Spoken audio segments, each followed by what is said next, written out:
उत्तराखंड राज्य निर्वाचन आयोग इन दिनों नगर निकाय चुनावों की तैयारी में जुटा हुआ है। उम्मीद की जा रही है कि इसी वर्ष 25 दिसंबर से पहले राज्य निर्वाचन आयोग प्रदेश में निकाय चुनाव करा देगा। राज्य निर्वाचन आयोग ने नगर निकाय चुनाव के लिए प्रत्याशियों के खर्च की सीमा तय कर दी है। इस संबंध में राज्य निर्वाचन आयुक्त सुशील कुमार ने आदेश जारी कर दिए हैं। जारी आदेश में राज्य निर्वाचन आयोग ने अधिकतम चुनाव व्यय और लेखा प्रस्तुति आदेश 2024 लागू कर दिया है।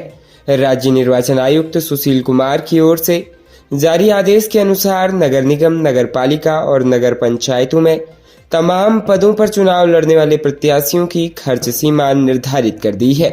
प्रत्याशियों के लिए तय किए गए चुनाव खर्च सीमा के अनुसार नगर प्रमुख नगर निगम में 40 वार्डों तक के लिए 20 लाख रुपए, 41 से 60 वार्डों तक के लिए 25 लाख रुपए, 61 या फिर उससे अधिक वार्डों के लिए 30 लाख रुपए की चुनाव खर्च की सीमा तय की गई है।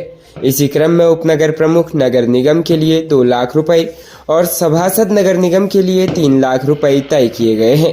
इसके साथ ही अध्यक्ष नगर पालिका परिषद में 10 वार्ड तक के लिए 6 लाख रुपए और 10 से अधिक वार्डों के लिए 8 लाख रुपए तय किया गया है। वहीं सदस्य नगर पालिका परिषद के लिए 80,000 रुपए, नगर पंचायत में अध्यक्ष प्रत्याशी के लिए 3 लाख रुपए और सदस्य नगर पंचायत के लिए 50,000 रुपए की चुनाव खर्च सीमा निर्धारित की गई है। मुख्य सचिव राधा रतूड़ी ने केंद्रीय गृह मंत्री के 28 नवंबर को लाल बहादुर शास्त्री प्रशासन अकादमी मसूरी के भ्रमण कार्यक्रम को लेकर अधिकारियों के साथ बैठक की। इस दौरान सुरक्षा एवं अन्य आवश्यक व्यवस्थाओं की तैयारियों की जानकारी ली।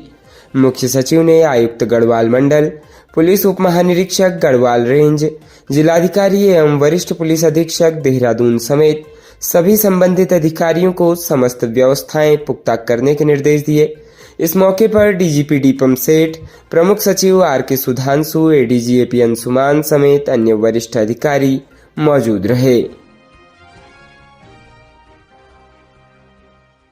राज्यपाल लेफ्टिनेंट जनरल गुरमीत सिंह ने राजभवन में संविधान दिवस की 75वीं वर्षगांठ के अवसर पर सभी अधिकारियों एवं कर्मचारियों को संविधान में निहित कर्तव्यों एवं दायित्वों की शपथ दिलाई। इस अवसर पर राज्यपाल ने संविधान की उद्देशिका का पाठन किया। आज ही के दिन 1949 को भारत के लोगों ने भारत के संविधान को आत्मार्पित किया था। राज्यपाल ने बाबा साहब डॉक्टर भीमराव अंबेडकर सहित संविधान के सभी निर्माताओं को नमन करते हुए कहा है कि संविधान भारतीय लोकतंत्र की आत्मा है और इसकी समस्त शक्तियों का स्रोत भी है। राज्यपाल ने कहा कि स्वतंत्र भारत के संविधान निर्माण के ऐतिहासिक कार्य में देश के अनेक महामनीषियों के परिश्रम और महान विचारों की व्यापकता से एक लोक कल्याणकारी संविधान की मजबूत संरचना संभव हुई थी। राज्यपाल लेफ्टिनेंट जनरल गुरमीत सिंह ने कहा कि संविधान दिवस हम सब के लिए भारत के संविधान में निहित सच्चे आदर्शों, सुदृढ़ सिद्धांतों और पवित्र कर्तव्यों के बोध को स्मरण करने का दिन है। उन्होंने कहा कि हमारा संविधान विश्व का सबसे बड़ा लिखित दस्तावेज है जो एक राष्ट्र के रूप में हमारे लिए एक प्रकाश स्तंभ है। इसकी रोशनी में हमारा राष्ट्र और नागरिक भारत के स्वर्णिम भविष्य की संरचना कर रहे हैं।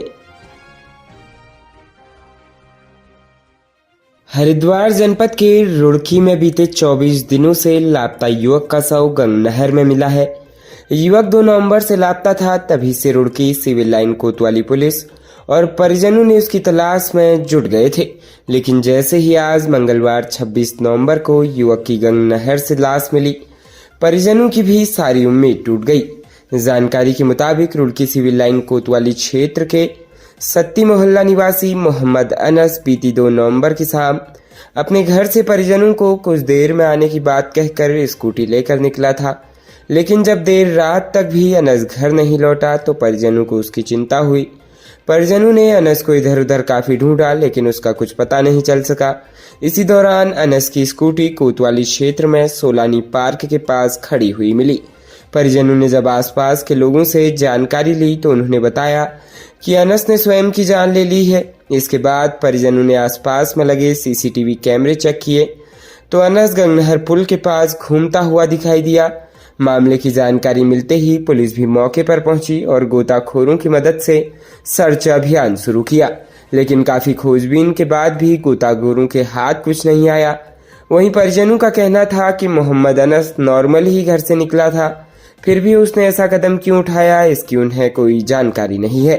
पुलिस और परिजन अनस के लापता होने से ही गंगनहर में उसकी तलाश कर रहे थे। वहीं आज करीब 24 दिनों बाद अनस की लाश मंगलौर कोतवाली क्षेत्र के मोहम्मदपुर झाल से बरामद हुई। शव मिलने के बाद परिजनों में कोहराम मच गया। सूचना पर पहुंची पुलिस ने शव कब्जे में लेकर पोस्टमार्टम के लिए रुड़की के सिविल अस्पताल में भिजवा दिया है। फिलहाल पुलिस पूरे मामले की जांच पड़ताल कर रही है।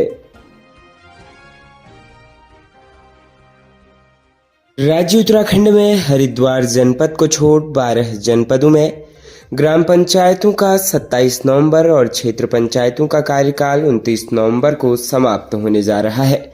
ग्राम और क्षेत्र पंचायतों में चुनाव की स्थिति न बन पाने पर पंचायती राज विभाग ने त्रिस्तरीय पंचायत को भी प्रशासकों के हवाले कर दिया है। इस संबंध में पंचायती राज सचिव चंद्रेश यादव ने आदेश जारी कर दिए हैं, जबकि नगर निकायों का कार्यकाल दिसंबर 2023 में समाप्त होने के बाद प्रशासकों के हवाले कर दिया गया था। जारी किए गए आदेश के मुताबिक राज्यपाल उत्तराखंड पंचायती राज अधिनियम 2016 की धारा 130 की उपधारा 6 के अधीन दिए गए शक्ति का इस्तेमाल करते हुए उत्तराखंड राज्य की सभी गठित ग्राम पंचायतों हरिद्वार जनपद को छोड़कर कार्यकाल 27 नवंबर को समाप्त हो रहा है।